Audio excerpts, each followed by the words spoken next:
Bienvenidos a la Biblioteca Valenciana.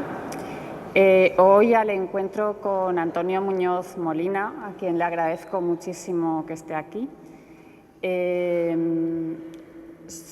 Va a ser un acto en el que los protagonistas sois vosotros, que vais a hacer preguntas, pero primero Raquel Aguasca va a hacer una pequeña presentación.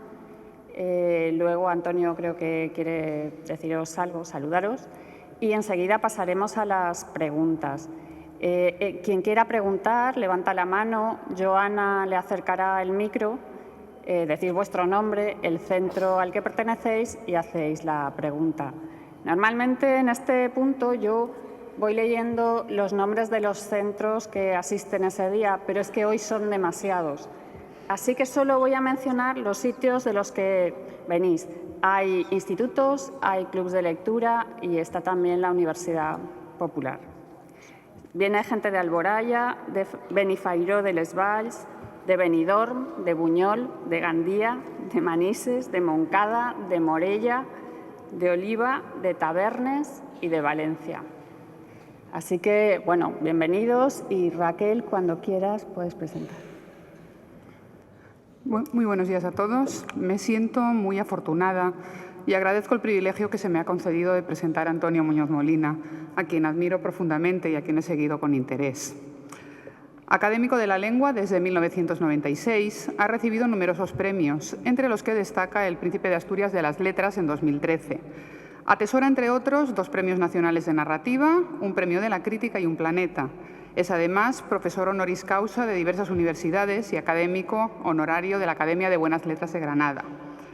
Su producción literaria es muy amplia. No voy a poder mencionarla toda. Su primera novela, Beatus Ile, en 1986, hasta Como la sombra que se va en 2014, pasando por El jinete polaco, Sefarad y la magistral La noche de los tiempos. Sus novelas, El invierno en Lisboa, Beltenebros o Plenilunio, han sido llevadas al cine. Ha publicado, además, incontables artículos de prensa, charlas o conferencias. Con toda seguridad, Antonio Muñoz Molina no ha dejado de escribir ni un solo día, haciendo realidad la sentencia de Plinio, nulla dies sine linea. Sin embargo, a mí me gustaría presentarlo con sus propias palabras, tomadas en este caso de una de sus primeras novelas, El invierno en Lisboa. Aunque la descripción que voy a leer corresponde a su protagonista, Santiago Viralbo, yo me imagino así a Antonio Muñoz Molina. Cuando lo vi volver, alto y oscilante, las manos hundidas en los bolsillos de su gran abrigo abierto y con las solapas levantadas, entendí que había en él esa intensa sugestión de carácter que tienen siempre los portadores de una historia como los portadores de un revólver. Antonio Muñoz Molina es un portador de historias que se llevan con el gesto de quien guarda un revólver en el bolsillo del abrigo, consciente a la vez de su poder y de su peligro, convencido de la veracidad de los versos de Celaya. La poesía y también la literatura es un arma cargada de futuro. Un portador de historias que persigue y consigue con brillantez explicar la vida con palabras, encontrar, como él mismo ha afirmado en alguna entrevista, la forma más eficaz de contar la realidad visible del mundo y la invisible de la conciencia humana. Y es que Antonio Muñoz Molina posee esa rara capacidad que solo dominan los grandes de la literatura de tornar en real lo ficticio. La pericia del fabulador, cuyos personajes de ficción devienen en la mente del lector personas tan reales como su propio creador, que nos acompaña con ellos por las calles de Mágina, nos hace sentir el desarraigo de figurar en la lista de muertos futuros de Sefarad, o nos aleja, confusos, de esa España con un pie en la guerra, acompañando a Ignacio Abel en sus primeros pasos por la estación de Pensilvania. Lector contumaz, discípulo de Cervantes y Galdós, de Virginia Woolf y James Joyce, de Borges y Onetti, de Proust y Flaubert, es, como todos ellos, un artesano de la palabra que, como decía Fray Luis, de las palabras que todos hablan, elige las que convienen, mira el sonido de ellas, las pesa, las mide y las compone, para que no solamente digan con claridad lo que se pretende decir, sino también con armonía y dulzura. Evidentemente no es posible encerrar en estas líneas incompletas y parciales su magnitud como escritor y como ser humano. Quizás porque tal vez su destreza para recrear la vida real de seres normales, deriva de que él es una persona normal, con esa extraordinaria e infrecuente normalidad de los verdaderamente sabios, de quienes han reflexionado sobre los grandes asuntos de la existencia humana, pero siguen teniendo los pies en el suelo, con la autenticidad de quienes se comprometen en defensa de valores inmateriales y eternos, como la tolerancia y la libertad, y manifiestan sin reserva sus convicciones. Antes de darle paso, quisiera leer unas palabras extraídas de su conferencia La disciplina de la imaginación, que constituyen una consigna para quienes amamos la literatura y que ojalá inspiren a quienes están aprendiendo a hacerlo y les convenzan irremisiblemente. Un libro verdadero es algo tan necesario como una barra de pan o un vaso de agua. Como el agua y el pan, como la amistad y el amor, la literatura es un atributo de la vida y un instrumento de la inteligencia, de la razón y de la felicidad. Es una consecuencia del instinto de la imaginación que opera con plenitud en la infancia. A medida que crecemos y se nos empieza a adiestrar para el trabajo, para la mansedumbre y la desdicha, el hábito de la imaginación se vuelve incómodo, peligroso e inútil, porque hay una determinada presión social para que no nos convirtamos en individuos sanos, felices y autónomos, sino en súbditos dóciles, en empleados productivos, en lo que antes se llamaba hombres de provecho. Resistámonos, pues, y dejémonos cautivar a partir de estos momentos y siempre por el poder de la imaginación y de la literatura.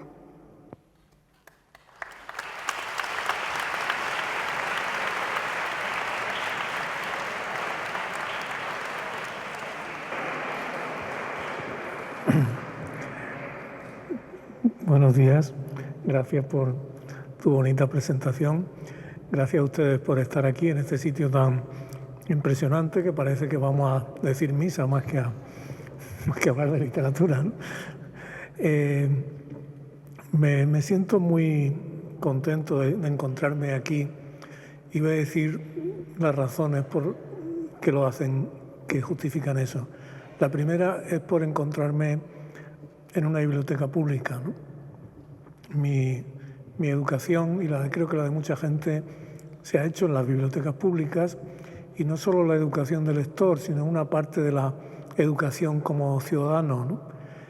Cuando yo la primera vez que fui a una biblioteca pública tenía 11 años y vivía en un mundo en el que no había muchos libros, ¿no? En que los libros eran cosas singulares y raras, ¿no?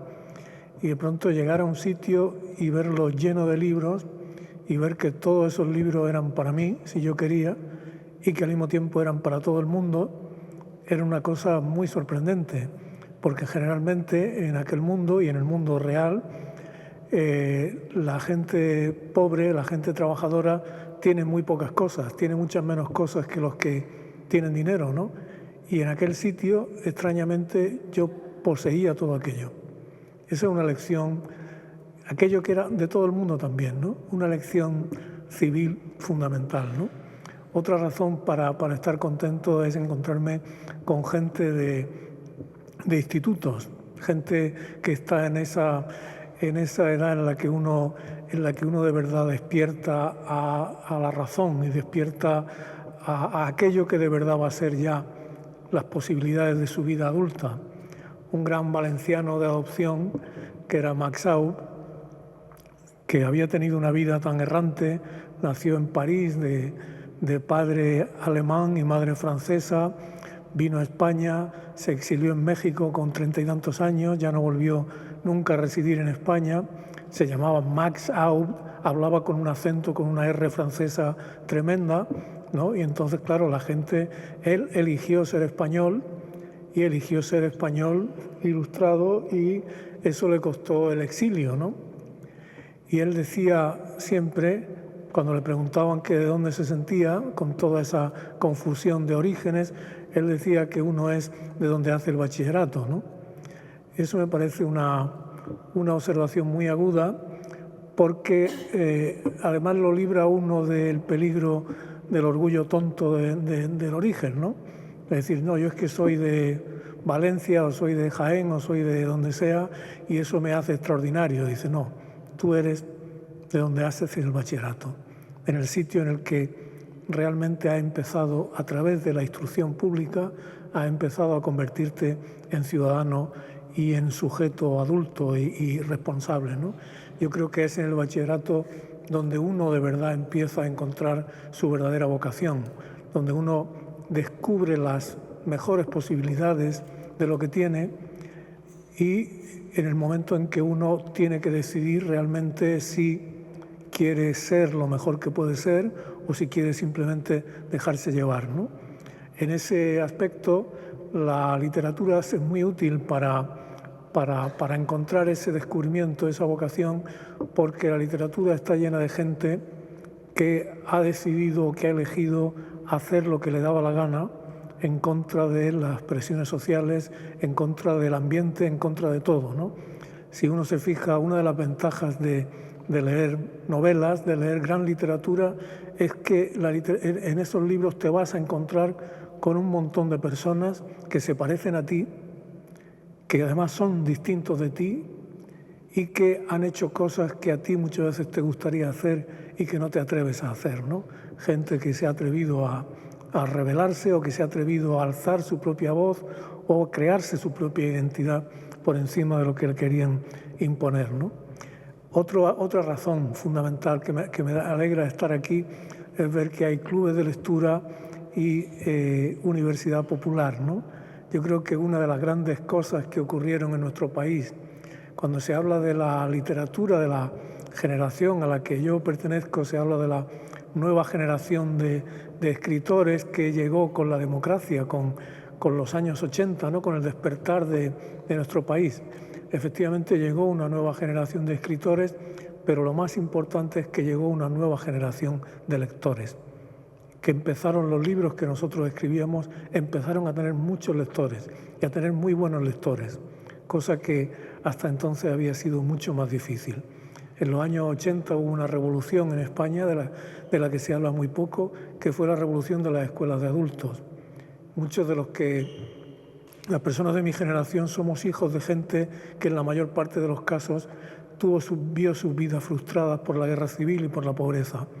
Personas que hubieran querido ir a la escuela, que hubieran querido tener una formación y que sintieron durante toda su vida, y algunos de ellos que viven todavía lo sienten, la injuria de no haber podido tener una educación, ¿no? Mujeres que ambicionaban realmente saber leer y escribir bien y tener una vida autónoma y que se vieron condenadas a lo que se estaba condenado todo el mundo, ¿no? Eso empezó a estallar en las escuelas de adultos, ¿no? Y hablando de clubes de lectura, decía un conocido mío bastante cínico, cuando yo le dije que daba clases en un sitio, en una universidad en la que se daban cursos de escritura, este amigo mío me dijo, ahora todo el mundo quiere escribir, pero nadie quiere leer, ¿no? Los clubes de lectura son sitios en los que se ejerce el oficio de leer, ¿no? Leer es una cosa soberana, leer es un acto tan singular, tan activo como escribir, ¿no? Leer no es derrumbarse delante de una pantalla a ver lo que te cuentan, ¿no? Leer es construir tú mismo el mundo que el escritor te ha puesto delante. Leer es tocar la partitura de la música que ha compuesto el escritor. Si la partitura no se toca, la música no existe, ¿no? Y ese es el trabajo que hace el lector. Por eso leer requiere un esfuerzo, requiere una atención, requiere capacidades que ahora están que parece que son más difíciles de llegar a ellas, ¿no? Que es la concentración, la atención sostenida y además una cosa que me parece cada vez más importante, la capacidad de salir de uno mismo, ¿no? Todo el mundo está encerrado en su red social, en su espacio privado, todo el mundo está encerrado en lo que le gusta, lo que no le gusta. De pronto leer es tener la cortesía de dejarse uno en suspenso y decir, voy a ver de qué tratan estas vidas que hay aquí, ¿no? Estas vidas tan distintas de la mía. Así que esas razones son las que me alegran por estar aquí también. Coinciden con las razones, con algunas de las cosas que a mí me importan más en la vida, ¿no? Así que ahora, después de esta breve introducción, estoy a vuestra disposición, a la disposición de ustedes, para que me pregunten lo que les parezca. Muchas gracias.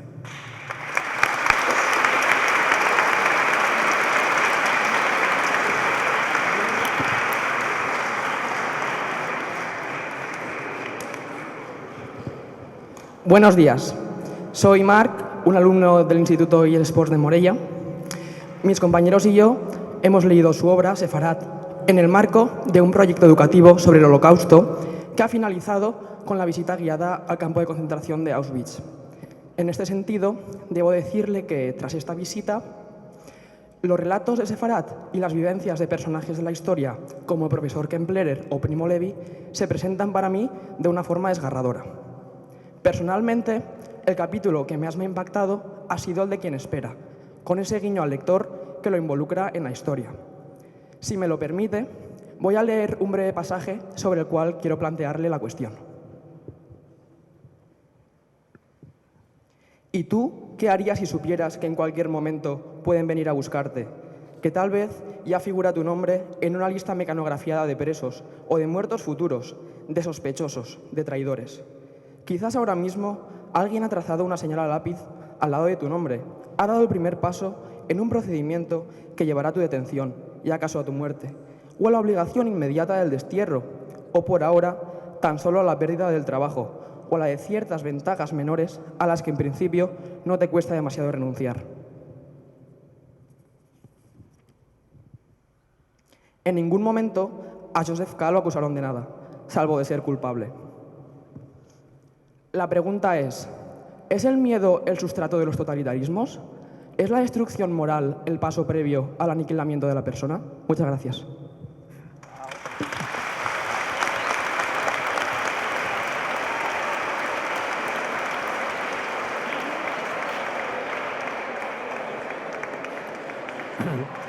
Te agradezco que hayas elegido ese capítulo del libro, porque ese capítulo fue uno de los últimos que escribí, ¿no? Y tiene que ver mucho con el eje de todo el libro, ¿no? La idea de que cuando uno lee historias sobre el Holocausto, la guerra, el Gulag, uno piensa que automáticamente piensas que eso le pasa a otros, ¿no? Tú piensas que otros son los que tienen vidas inseguras, ¿no? Otros son los que pueden un día perderlo todo, ¿no? Y da la triste casualidad que eso no es así. Es decir, que mucha de la gente que ha visto su vida destrozada de golpe por una agresión totalitaria del tipo que sea, es gente que hasta un rato antes pensaba que a ellos no iba a pasarle, ¿no? Ese capítulo tiene muy presente las historias de gente de los años 30, gente que vivió en la Unión Soviética, en la Alemania nazi, en sitios así, pero también está muy presente en ese capítulo, igual que todo el libro, algo que era muy terrible todavía en la época que el libro se escribió, que era el terrorismo en el País Vasco, ¿no? Es decir, esa cosa de que de pronto a ti te ha tocado, ¿no? Alguien ha preparado de antemano tu muerte y lo ha hecho de una manera administrativa, además, de una manera bastante fría, ¿no? Tú ves, cuando ves, es muy impresionante ver los torreones y las alambradas de un campo de concentración, ¿no? Pero es más impresionante todavía ver las listas mecanografiadas, ver la burocracia de eso, ¿no? Y con respecto al miedo, es que los seres humanos somos muy frágiles. A los seres humanos es muy fácil, la mayor parte de los seres humanos somos débiles, nos asusta mucho la violencia y somos muy fáciles de asustar. Cuando tú vas por la calle y te sorprende, por ejemplo, ver una pelea o hay un momento de agresividad, tú te quedas, una persona normal se queda sobrecogida. Una persona normal es muy, muy débil, ¿no? El ser humano es muy fácil de destruir, es muy fácil de aniquilar, ¿no? Y eso lo saben todos los que organizan todas estas cosas, ¿no? Claro, y como también dices, ahí está la sensación del miedo y está también la corrupción moral de pensar que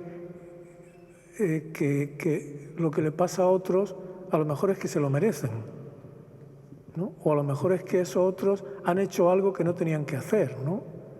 Esa era la atmósfera que se vivía en el País Vasco durante mucho tiempo, ¿no? Decían, algo habrá hecho. Si lo han matado, es decir, el hecho de que te mataran te convertía en culpable. En la Unión Soviética, cuando detenían a alguien, todo el mundo pensaba que forzosamente tenía que haber hecho algo. Lo pensaban incluso algunos de los detenidos. Lo terrible de la dominación ideológica es que se envenena tanto la conciencia de las personas que una persona que ha sido maltratada, que ha sido detenida injustamente, empieza a pensar que quizás él tenía la culpa de algo, ¿no? Hay una película que se estrenó hace muy poco sobre el movimiento, sobre el escritor James Baldwin, un escritor negro americano que estuvo muy involucrado en el movimiento de los derechos civiles, y él decía que lo peor que le ocurre a un negro que desde que nace ve que es tratado como inferior, es que puede acabar pensando que realmente es inferior. Porque si todo el mundo está de acuerdo en eso, ¿no? Entonces esas dos armas, por una parte el miedo directo y por otra la corrupción moral de decir, bueno, si soy dócil, a lo mejor a mí no me va a pasar nada. Si no llamo por teléfono a este amigo mío al que han detenido, de mí no van a sospechar, ¿no? Piensa cuando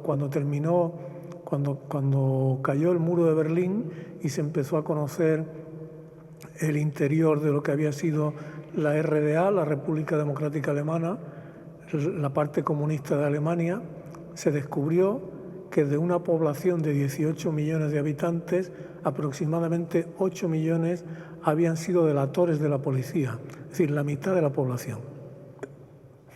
Cuando uno piensa en la Gestapo alemana, ¿no? Cuando ves las películas de la Segunda Guerra Mundial, tú ves los agentes de la Gestapo, que son gente muy bien armada, que los conoce todo. Eso no es verdad. La Gestapo no tenía demasiados agentes. El trabajo de la Gestapo lo hacían sobre todo los ciudadanos normales. En los archivos de la Gestapo lo que hay sobre todo son denuncias de vecinos contra otros vecinos.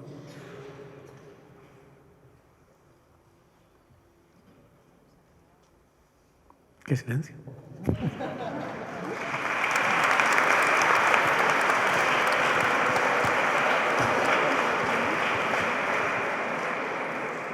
Hola, buenos días. Soy Frida del Instituto IES José Rodrigo Botet de Manises. Y bueno, teniendo en cuenta que ha vivido, digamos, las dos culturas, la española y la anglosajona, y que forma parte de la Real Academia Española de la Lengua, quisiera que me explicara, basándome en que la lengua inglesa no tiene Real Academia de la Lengua, vamos. Me explicará el valor y la función de la nuestra. Ya está.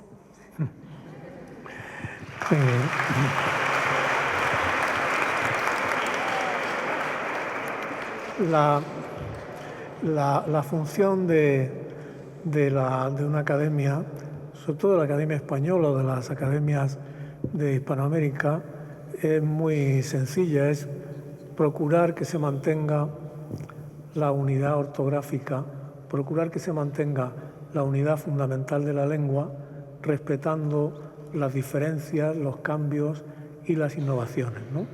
Eso es lo fundamental. Tú piensas que el español es una lengua que hablan muchísimos millones de personas en muchos sitios del mundo.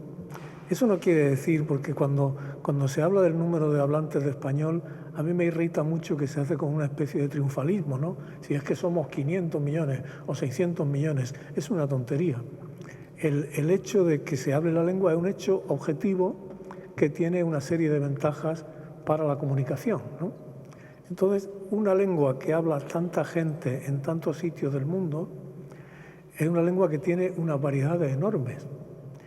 Pero da la casualidad de que esas variedades que la enriquecen mucho, al mismo tiempo no impiden que todos los hablantes de español nos entendamos perfectamente y que a través de la lengua escrita tengamos un instrumento de comunicación eficacísimo, ¿no? Prodigioso. Eso en parte es el resultado de que desde el siglo XVIII la Academia Española, y sobre todo en el siglo XIX, después de la independencia de las repúblicas americanas, cuando se produjo esa independencia había muchos movimientos en estos países, movimientos comprensibles de autonomía lingüística, ¿no? Es decir, nosotros que pronunciamos distinto del español de la península, deberíamos tener una ortografía distinta o todo eso, ¿no? A través de la simple persuasión cultural, la Academia Española, en colaboración con gente muy relevante de América Latina, ¿no? Pongo el ejemplo de Andrés Bello en Venezuela, gente así, se consiguió mantener la unidad ortográfica de la lengua. Y esa unidad ortográfica es lo que nos permite una comunicación de primera categoría, de primera calidad, con muy pocas incertidumbres. Al mismo tiempo, es una lengua que tiene la lengua española es muy sencilla fonéticamente. Es una ventaja y una limitación. Es una ventaja porque es fácil de hablar y es una limitación porque cuando queremos aprender otras lenguas nos cuesta aprender la riqueza vocálica de otras lenguas, ¿no? Entonces, eso es la función básica de una academia, como la Academia Española, que además tienes que pensar que el trabajo principal en la academia no lo hacen los académicos. El trabajo principal lo hace el lexicógrafo, lo hace gente que realmente hace una labor extraordinaria, por ejemplo, respondiendo consultas sobre dudas que llegan de todo el mundo, ¿sabes? Es decir, en ese aspecto es una labor admirable y es una labor técnica, insisto. Eso no tiene que ver con el trabajo de los que somos académicos, digamos, ¿no? Entonces, esa es la función que tiene. El modelo de la Academia Española es la Academia Francesa, pero hay una diferencia. La Academia Francesa no tiene ninguna influencia social, es una institución mucho más formal, mucho más pomposa, ¿no? Con mucho más protocolo, pero más ajena a la sociedad, ¿no? Entonces, yo lo veo como una cosa práctica, ¿sabes? Es decir, como la manera de conseguir aunar dos cosas que en principio parecen muy distintas, ¿no? El respeto por la variedad lingüística extraordinaria de nuestra lengua, ¿no? Yo he trabajado mucho dando clases a gente que venía de toda América, ¿no? De toda la América hispánica, ¿no? Y es extraordinario ver cómo cada país tiene, y te va acostumbrando el oído, ¿no? Y además hay una cosa que para un español es muy importante y es la idea de que nosotros no somos la cabeza o la parte principal del idioma. No lo somos numéricamente porque México tiene mucho más habitantes, mucho más hablantes de español que España, Estados Unidos también. Entonces, nosotros también somos una parte de eso, ¿no? Y cuando tú ves a mucha gente con muchos acentos distintos, con vocabularios distintos, con giros, te das cuenta de la riqueza extraordinaria expresiva que la lengua tiene, ¿no? El modo en que la lengua responde a cuestiones culturales. Tú oyes hablar el español de México y es el español popular de México es de una belleza y de una riqueza. El español de Perú, el español de Colombia, el español de Argentina, cada variante tiene, y al mismo tiempo tenemos una unidad fundamental, ¿no? Eso es un tesoro y una posibilidad extraordinaria para todos los que hablamos la lengua o para aquellos que la aprenden desde otras lenguas, ¿no? Para mí esa es la función principal que se puede hacer con eso.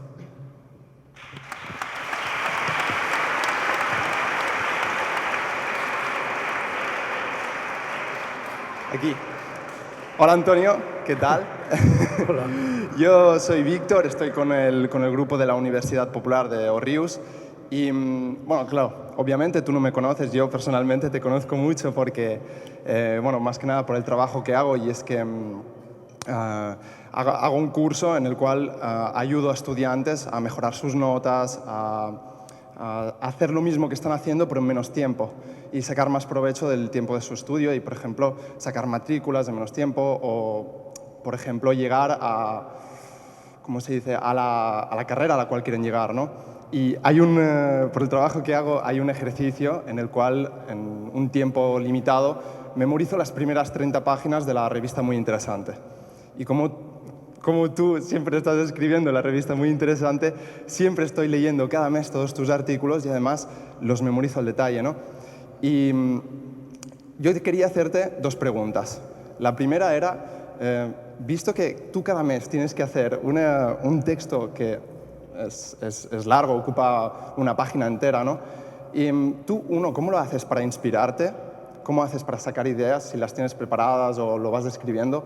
Porque tienes una cuenta atrás, cada mes has de escribir un texto distinto. Esta es la primera pregunta. Y luego, como he leído el texto que tú has escrito este mes, que es lo de resistir lo irresistible, habla sobre cómo las nuevas tecnologías que se están implantando, sobre todo en las escuelas, etcétera, y que a veces son utilizadas para, de alguna manera, mejorar el método de estudio de los alumnos, pero que al final no sirven tanto, ¿no? Y como yo veo que muchas veces los alumnos se frustran, estudian mucho, pero no consiguen lo que a ellos les gustaría, quería preguntarte, ¿tú qué opinas del método de estudio de los alumnos? Y sobre todo, si las nuevas tecnologías realmente pueden llegar a ser útiles para ayudarnos a aprender lo mismo que hacemos ahora, pero en menos tiempo. Sí.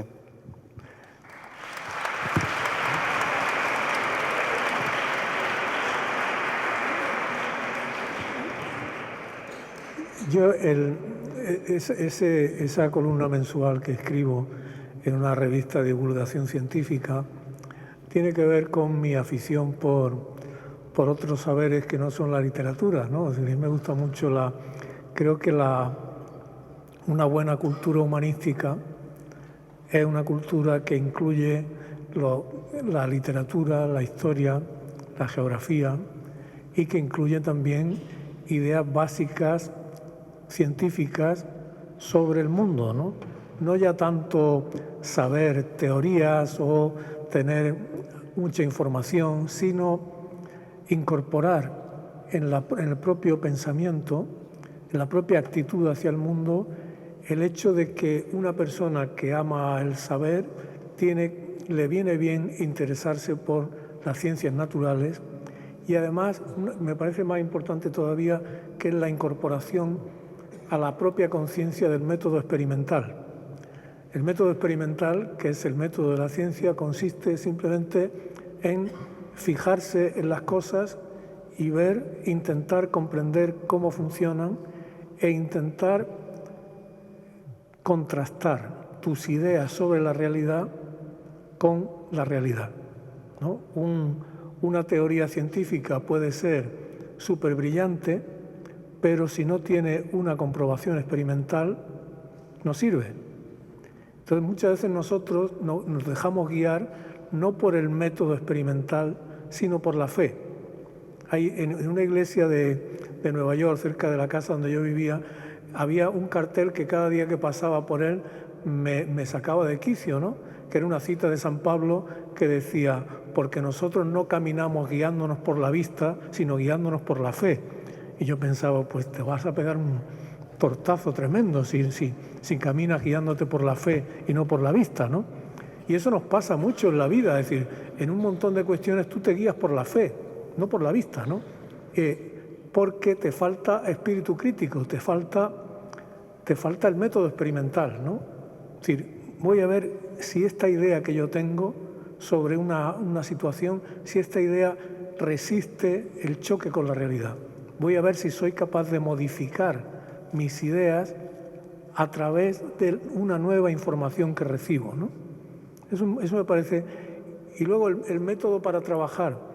Mira, todo el que escribe con regularidad en un medio, en un periódico, desarrolla un mecanismo automático que hace que el día en que tú tienes que tener escrito algo, esa idea va a surgir, ¿sabes? Entonces yo yo sé que en la primera decena de cada mes tengo que encontrar algo que me sirva como punto de partida para escribir una columna de 800 palabras muy interesante. Y eso es así, eso está en mi mecanismo cerebral, ¿no? Entonces yo voy buscando cosas, no me pongo activamente a buscarlo, ¿no? Es como un reflejo que tengo. Entonces yo leo pues la información científica que viene en el periódico, me fijo en esto, lo otro, veo libros que van saliendo y tomo una nota y siempre aparece algo, ¿no? El artículo que tú citas viene inspirado por una cosa que me llamó muchísimo la atención y era que yo no sé cómo eso no se ha publicado más, en las escuelas de élite de Silicon Valley, donde los multimillonarios de las nuevas tecnologías llevan a sus hijos, en esas escuelas no están permitidos los aparatos tecnológicos. Eso tiene su mérito, ¿eh? Si nosotros aquí, las consejerías estas de educación están diciendo, vamos a poner ordenadores en todas las aulas, y resulta que en esas escuelas de superélite, estos tipos que viven de vendernos a nosotros toda la tecnología, no quieren que sus hijos estudien con mucha tecnología. Es algo que da que pensar, ¿no? Yo recuerdo que una vez visité a un científico español joven que trabajaba en la NASA, ¿no? En la NASA en Nueva York. Y tú dices, trabaja en la NASA y te imaginas un sitio así como espacial, ¿no? Con unos laboratorios y unas pasarelas. La NASA era un piso en un edificio medio tirado, ¿no? Y el despacho, yo pasaba por despachos de gente que algunos tenían premio Nobel, ¿no? Y entonces yo entraba en los despachos y tenían pizarras, pero pizarras de pizarra con tiza. Es decir, estos supercerebros utilizan una pizarra y una tiza. Quiero decir que el proceso de aprendizaje no necesariamente está vinculado con la máxima tecnología. Y yo creo, insisto, que la tecnología en sí misma puede servir para muchas cosas distintas. Hay otra cosa, el cambio tecnológico es tan rápido que genera consecuencias que nadie sabe. Pero creo que la tecnología en sí misma no es la respuesta a nada.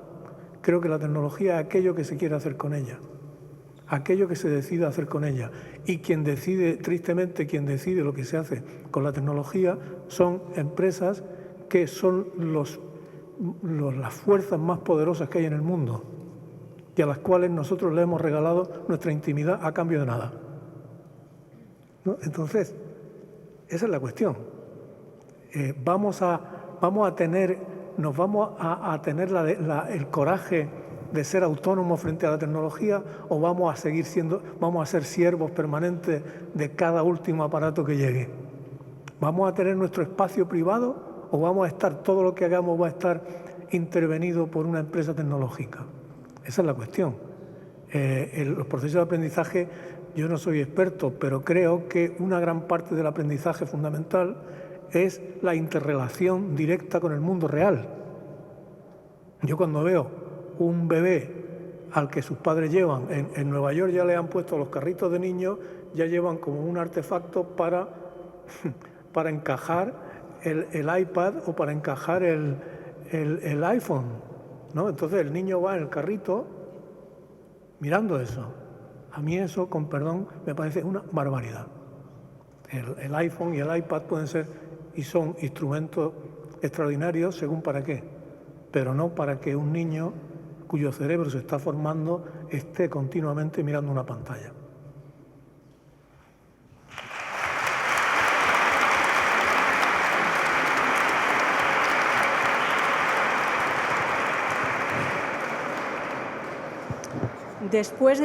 Yo soy integrante de un club de lectura de un barrio de aquí de Valencia, y después de lo que me ha precedido, me parece simplezas las tres cuestiones que te voy a plantear.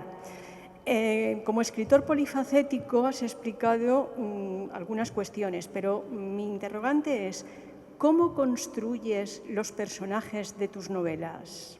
Esa sería una. Otra sería, como observador e intelectual comprometido, ¿cómo ves la situación política española en estos momentos? Y finalmente, quiero agradecerte desde lo más profundo de mi ser tu reivindicación y tu pertenencia a la clase trabajadora a la cual yo también pertenezco. Gracias.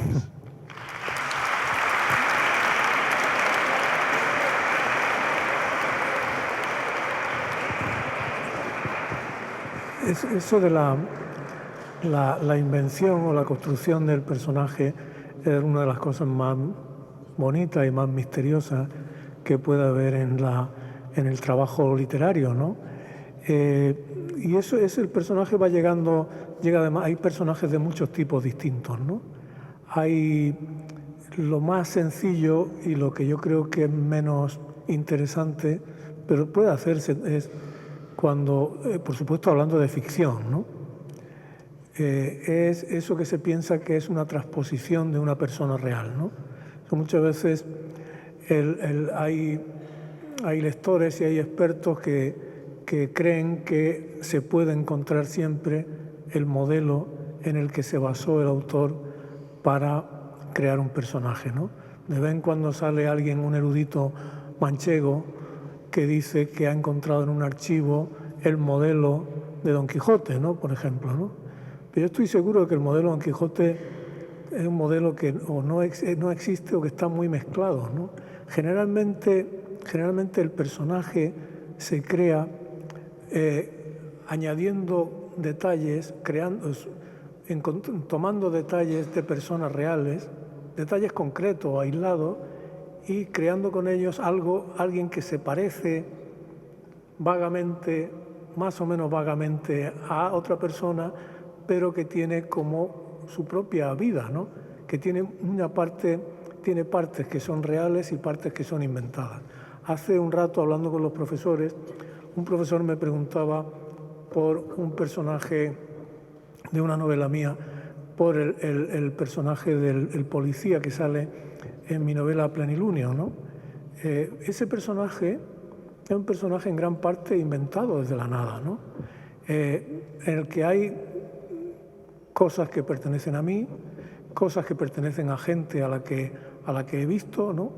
Y cosas y eso se va creando una mezcla, y de esa mezcla a veces de una manera involuntaria sale alguien que se parece a una persona real, ¿no? Que puede parecerse a una persona real. Es una mezcla química, digamos, en la que los componentes varían, ¿no? Hay personajes que tienen una parte, que tienen un origen de una sola persona, ¿no? Mezclada con otras cosas. Hay personajes que son completamente inventados. Hay personajes que empiezan siendo inventados y de pronto se le añade un rasgo de alguien, ¿no? A veces un rasgo de alguien que tú has visto que no tiene mucha importancia en tu vida, ¿no? Esos rasgos muchas veces son los que le dan verdad al personaje. Voy a poner un ejemplo como, tú has citado a Ignacio Abel, al protagonista en La noche de los tiempos. Hay un personaje que es un americano, un rico americano, un rico de Estados Unidos, que está en Madrid y al que conoce el protagonista de la novela, ¿no? Un rico que le va a encargar al protagonista un proyecto arquitectónico. Entonces, ese personaje yo empecé a tantearlo sin tener alguien en quien basarme, ¿no? Y de pronto encontré algo que hizo que el personaje cobrara más realidad para mí, y fue un rasgo que era que este señor llevaba jerseys muy ceñidos, pero estos jerseys modernos de los años 30, de cuello alto, ¿no? Y era un hombre muy activo, físicamente muy activo, y que continuamente se subía las mangas del jersey, ¿no? Eso hace la gente así, muy activa muchas veces. Ese gesto de subirse las mangas del jersey, yo lo había observado años antes en el alcalde de la ciudad de Medellín, en Colombia. Yo había estado en Colombia, en Medellín, y había estado cenando con el alcalde, que era un hombre muy interesante, muy activo, un hombre que hizo grandes cosas por su ciudad, ¿no? Pero a mí lo que se me quedó fue el modo en que ese reflejo que tenía, porque muchas veces esos reflejos son lo que nos define, ¿no? Pues son reflejos inconscientes, ¿no? Entonces eso, y luego me acordé de un profesor que yo conocía que tenía la cabeza completamente afeitada, ¿no? Entonces era un hombre de estos que hacen mucha gimnasia y el cuello y la cabeza afeitada le sobresalía el jersey, pero esto era otro. Entonces le puse el gesto de las manos de un señor de Colombia y le puse la cabeza afeitada y el cuello de un señor de Nueva York. Y lo junté, ¿no? Y luego le puse, claro, todo lo que se me ocurrió, ¿no? Pero así van surgiendo con mucha frecuencia los personajes de ficción, ¿no? Porque te sorprende a ti mismo muchas veces, te sorprende el autor de dónde lo va sacando, ¿no? Y esa es la parte, a mí esa es de las partes que más me gustan del trabajo, ¿no? Ese modo en que un personaje va cobrando forma, ¿no? A partir de materiales así sacados de aquí y de allá, ¿no? Lo segundo, lo de la situación política, hombre, eso es complicado, ¿no? Yo no soy muy agudo políticamente. Mi mujer aquí presente dice que la política no es lo mío, ¿no? Hombre, yo creo que, no sé, que necesitamos una gran renovación democrática, ¿no? Y como crear de verdad unas instituciones que funcionen de manera práctica, que sean transparentes y eficaces, ¿no? Y sometidas a la soberanía y al mismo tiempo que puedan funcionar con la máxima objetividad y con la máxima austeridad, ¿no? Yo creo que una gran parte del bienestar de un país está en el buen funcionamiento, en el buen gobierno, en lo que se llama el buen gobierno, ¿no? Es decir, que no solo que personas llenas de buenos ideales ganen las elecciones, sino que esas personas cuando lleguen a un ayuntamiento, por ejemplo, haya una administración que sea una administración pública, que sea profesional, que sea independiente de la política y que sea incorruptible y que sea una garantía contra los abusos, ¿no?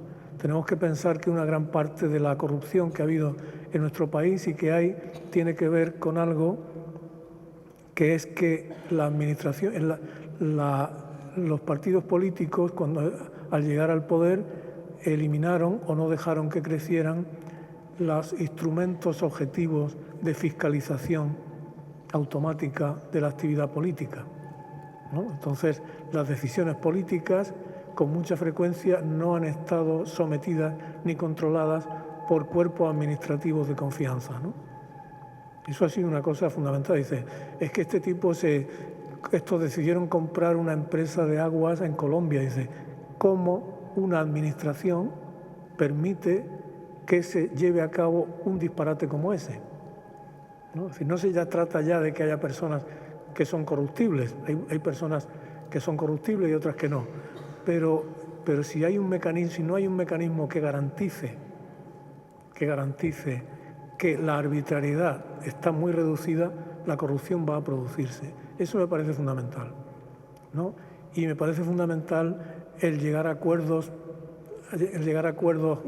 comunes sobre cuestiones de vida o muerte para el porvenir, ¿no? Hace un rato estábamos hablando, el otro día salía el informe sobre los trabajos que se crean en España. La inmensa mayoría de los trabajos que se crean son en restaurantes, en las cosas relacionadas con el turismo, son trabajos de baja calidad, trabajos de precarios y además trabajos que son muy frágiles, porque el turismo es una cosa muy, muy caprichosa que depende de fuerzas que no tienen que ver con nosotros, ¿no? Es decir, el momento en que en el norte de África no haya terrorismo, por ejemplo, el turismo se irá para allá, ¿no? Y nosotros entonces el crear de verdad un pacto nacional por la educación, por la sostenibilidad de los bienes fundamentales del estado del bienestar, esas son las cosas que me parece que a mí me interesa defender, ¿no? Y lo último que dice usted, pues es verdad, el mundo se ha vuelto cada vez más desigual, ¿no? Y entonces tenemos que defender a la inmensa mayoría, ¿no?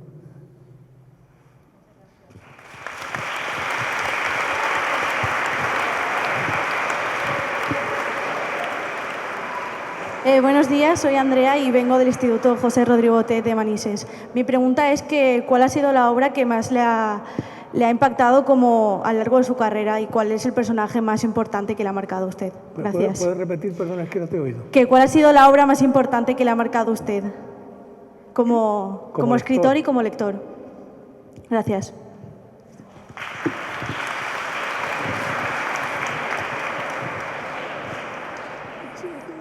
No se puede decir que haya una obra que te influya, ¿sabes? Hay obras que te van marcando a lo largo de tu vida y que unas veces dejan de tener importancia para ti y otras te acompañan siempre, ¿no?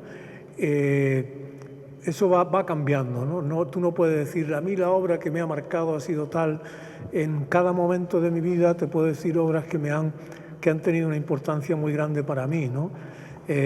Para mí, por ejemplo, leer cuando tenía 14 años por ahí La isla misteriosa de Julio Verne me produjo una conmoción tremenda, porque de pronto encontré todo lo que yo amaba en el mundo, ¿no? Encontré el misterio, encontré la aventura, encontré un relato en el que había una clave secreta, ¿no? Entonces es una novela que a mí me hizo un efecto tremendo, ¿no?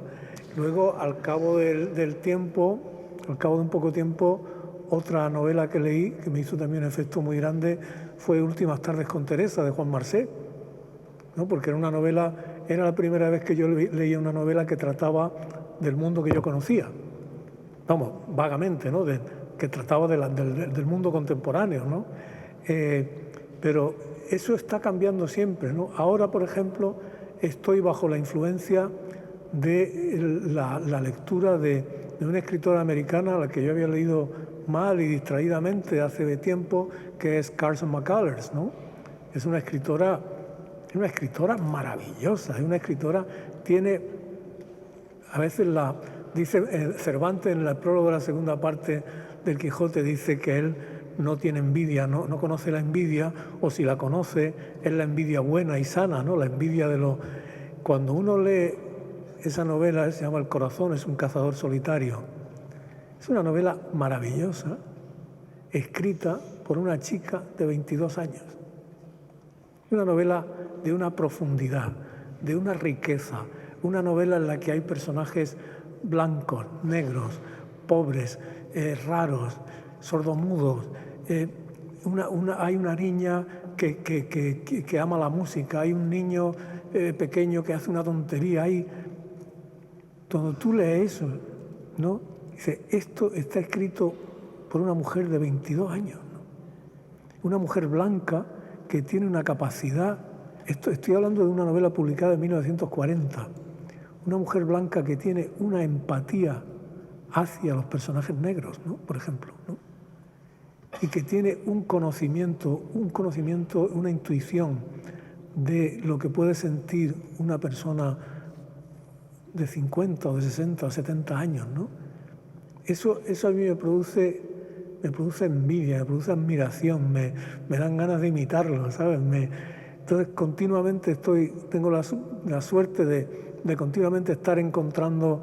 Hay gente que te dice, no, yo ya he llegado, yo solo releo, ¿no? Esa cosa que dice a veces la gente con mucha suficiencia, ¿no? Que ya no le interesa lo que se escribe o que relee. Yo continuamente estoy leyendo ese tipo de libros, ¿sabes? Que me hacen un efecto muy poderoso y que me incitan a querer, me dan envidia, y digo, quisiera hacer algo así, ¿no?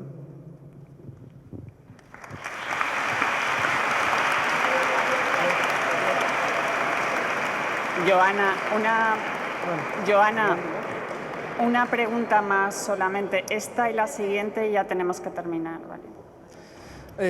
Hola, soy Javier del Instituto IESPRE María Orts de Benidorm y bueno, en mi opinión, la afición por la lectura en estos últimos años se ha ido perdiendo bastante. Y a mi parecer la causa es el auge de las nuevas tecnologías y la gran variedad de opciones alternativas que proponen. A mí me gustaría saber cuál es su opinión sobre la pérdida aparente de la afición por la lectura que está ocurriendo en estos últimos años y por las causas y por qué, qué se podría hacer para recuperar esta ilusión por leer, estas ganas de entrar en el mundo de los libros.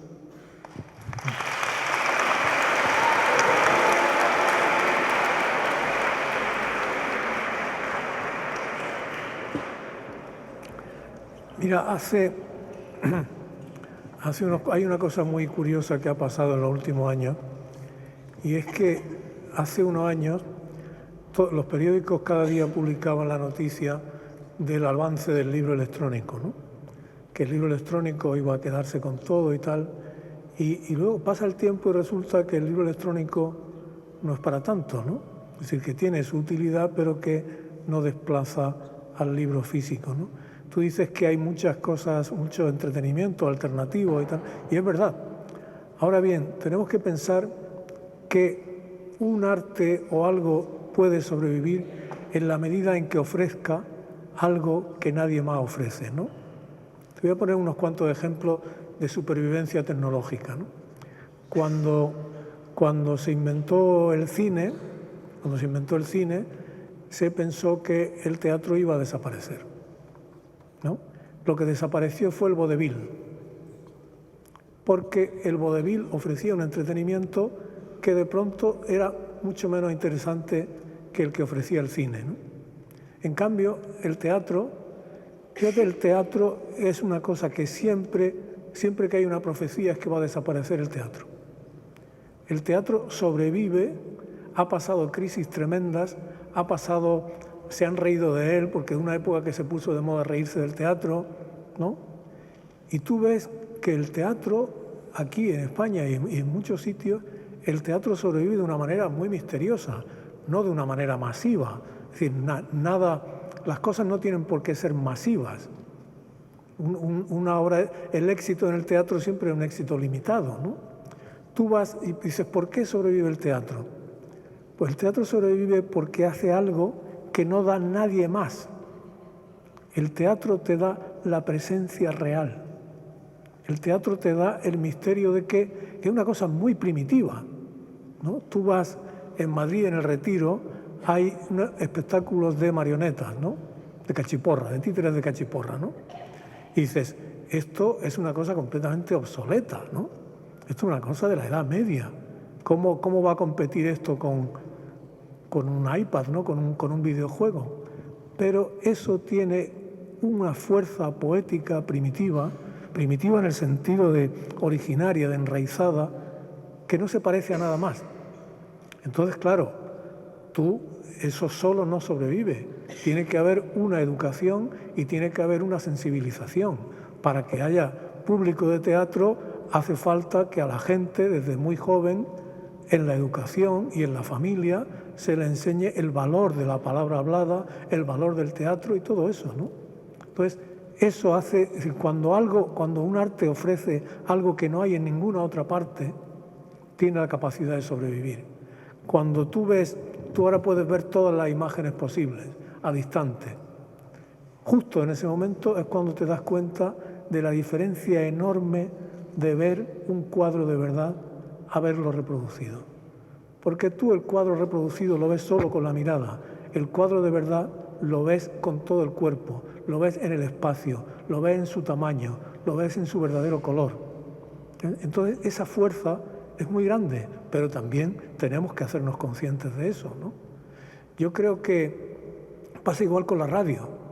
Cuando llegó la televisión, todo el mundo decía que la radio tenía los días contados, porque la radio mostraba menos. La radio no muestra imágenes, mientras que la televisión sí. Pero da la casualidad de que esa limitación de la radio es su fuerza. Porque al no mostrar imágenes, la radio le da a la voz una capacidad de presencia que desata la imaginación humana, ¿no? Entonces, yo te digo que hay, por supuesto, que hay todas hay una crisis, efectivamente, y esa distracción permanente afecta a todo el mundo, ¿no?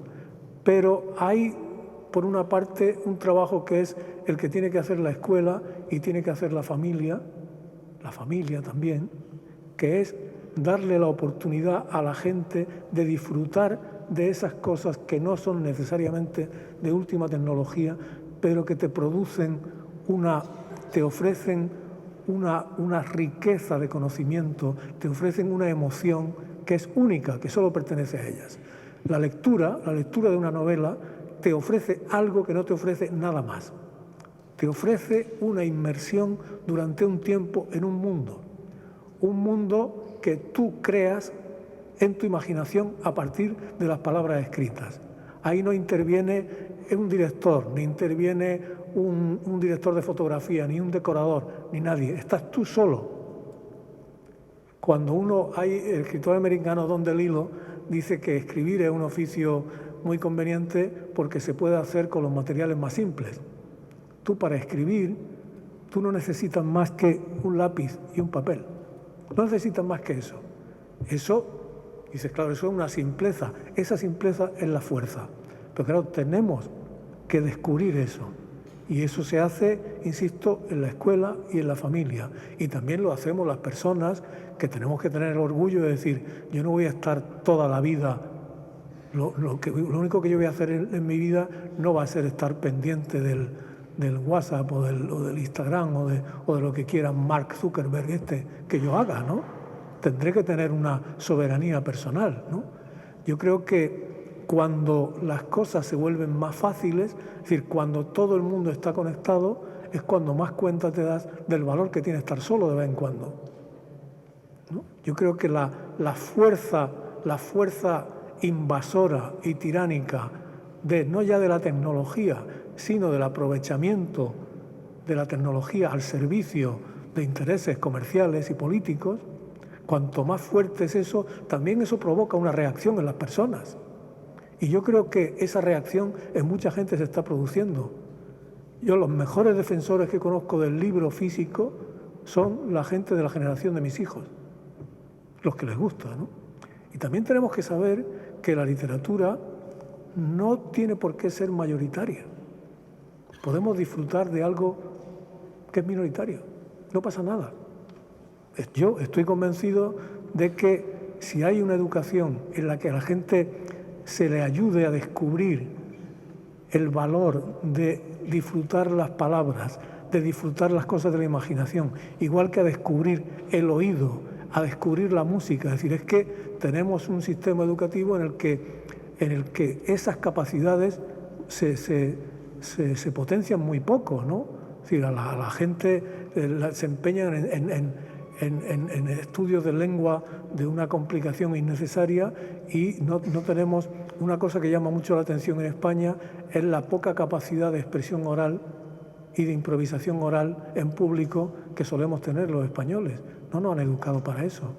Entonces, si hay una educación humanística y si aquellos que nos gusta intentamos ayudar a defenderlo, creo que se puede, que nada está perdido, ¿sabes? Otra cosa, claro, es que hay poderes muy fuertes y tenemos que ser conscientes de que si queremos hacerle el juego permanentemente o no, si queremos defender nuestra soberanía personal o no, ¿no? Pero ahí está la cosa, depende mucho, no depende ya de la tecnología, depende de la capacidad de resistencia de un sistema educativo, de las familias y de las personas soberanas que decidamos de pronto apagar un aparato y estar un par de horas leyendo a solas. Tú solo con el libro, un soberano total, sin batería, sin enchufe, sin cobertura. Estás tú solo leyendo Don Quijote, o Madame Bovary, o una novela de espías, ¿no?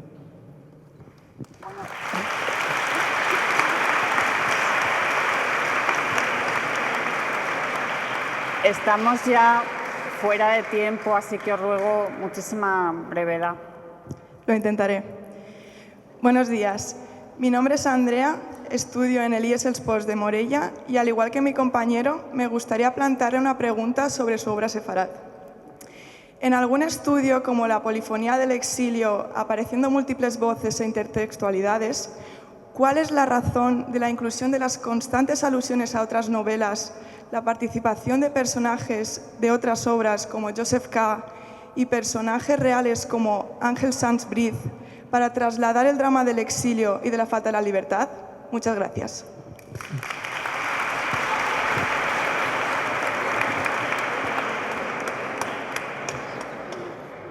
Mira, eso fue una cosa que fue saliendo mientras escribía, ¿no?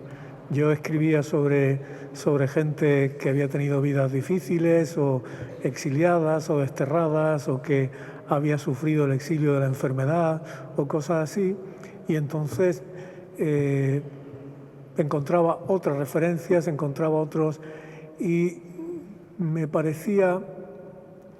fue pareciendo que estaba creando una especie de censo de personas perdidas en el mundo, ¿no? Algunas de ellas reales, otras de ellas inventadas. Quería mostrar una parte de la complejidad de la vida, ¿no? Y en esa complejidad están las personas reales, hay escritores y gente que no lo es, y están esos personajes que son el reflejo de la experiencia de destierro de los propios creadores, ¿no? Joseph K., en el libro está Joseph K., el personaje de Kafka, el personaje del proceso, y está por varias razones. Está porque cuando tú lees esa novela te llama mucho la atención que parece que está describiendo cosas que no han pasado todavía. Y también porque ese personaje es el reflejo de la propia sensación de alienación o de extranjería que tenía Franz Kafka en su propia vida, ¿no? Entonces, una manera de mostrar el abanico de lo real es mostrar la vida de Kafka, la vida del gran amor de Kafka, que era Milena Jesenska, y mostrar también los personajes que el propio Kafka había inventado, ¿no?